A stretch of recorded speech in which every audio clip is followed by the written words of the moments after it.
So the other aspect of this is the entrepreneurship. Mm-hmm. And I know our students listening to this, at least every student who comes into computing, they imagine themselves graduating and going into the likes of Google, Facebook, etc. Right. Yet we have quite a few very successful entrepreneurs, such as yourself, who decide to take a different route. Can you elaborate a little bit on that? What led you to jump into this scary thing, the adventure of creating your own business?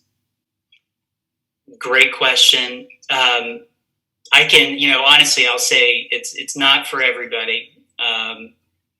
I had, when I had the epiphany that I didn't want to spend the rest of my time in the military, I do think I had built an appetite for adventure, I guess is the only way to classify it. And the thought of kind of going into a well-established, large publicly traded company, I really just, it didn't feel right to me. And I've always enjoyed kind of getting into something that's a little bit chaotic and starting to figure out how to bring some normalcy to it. And so if you were working in the 90s and in the tech space, it was a really crazy time. We had software companies that were starting up, entrepreneurs. They had business models that really had not been established, and they were able to, go public and get these really ridiculous valuations. I think most everybody understood that it probably couldn't last, or at least the well-established people who studied markets.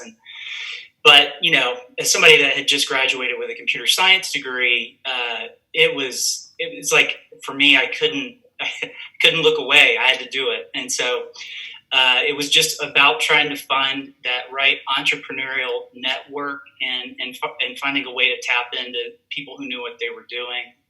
And Charlotte has these networks. They were just starting in the 90s, but there used to be a YEO, or an EO is what's out there now. But that was a network that I ended up establishing some connections in, and that's how I met Mike Prager.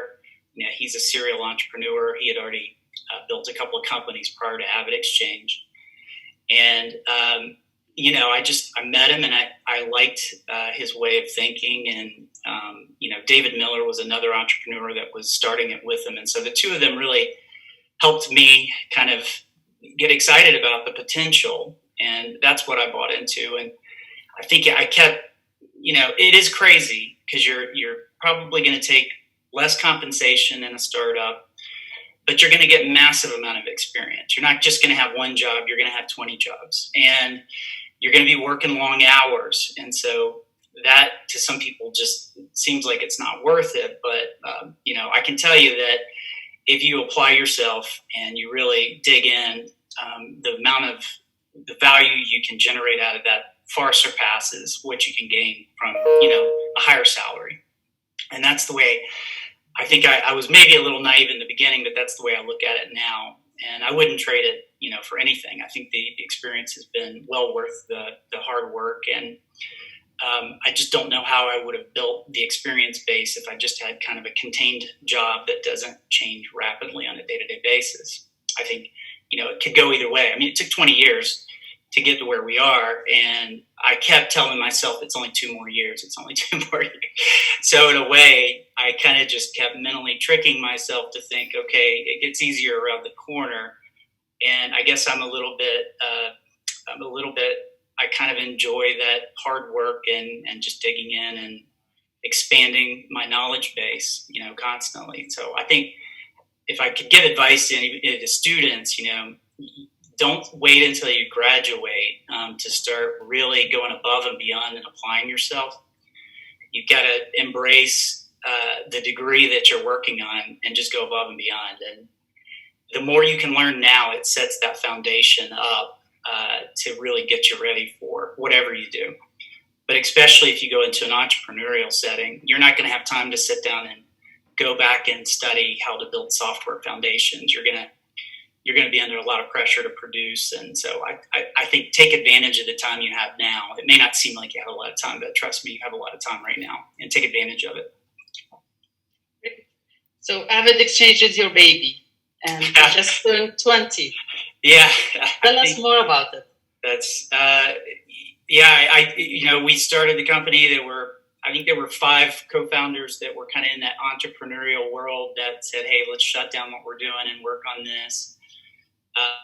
I was just getting started, trying to build a consulting business with software engineering, and had decided when Mike and David pitched the idea that I'd rather be part of this because it looks like it's going to be much bigger than what I could do on my own. And so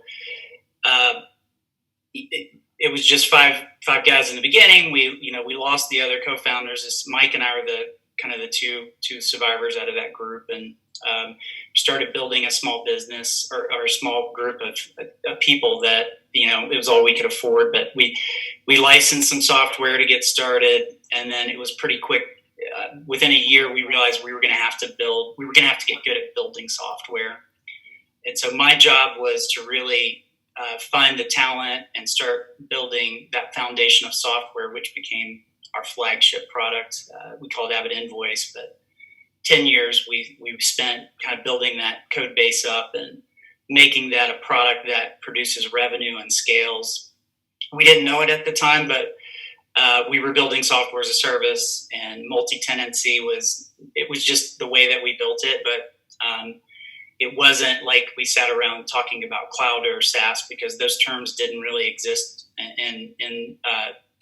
when we started the company in 2000. So we kind of watched Salesforce grow up, and we modeled what we were doing after them as much as we could find out about how they were building and what they were doing. And so that was kind of our big brother, if you will, to try to figure out what they were doing and mimic it. And once we got into the 10th year of the business, we started expanding into payments. And honestly, I don't think anybody really knew AvidXchange until we got into the payment space. That's when we became really a true fintech, and that's when we started growing and more of the marketing kicked in. We had MasterCard join our board in 2016. They became, an investor. They also license our product now and sell it to, some of the largest banks in the world.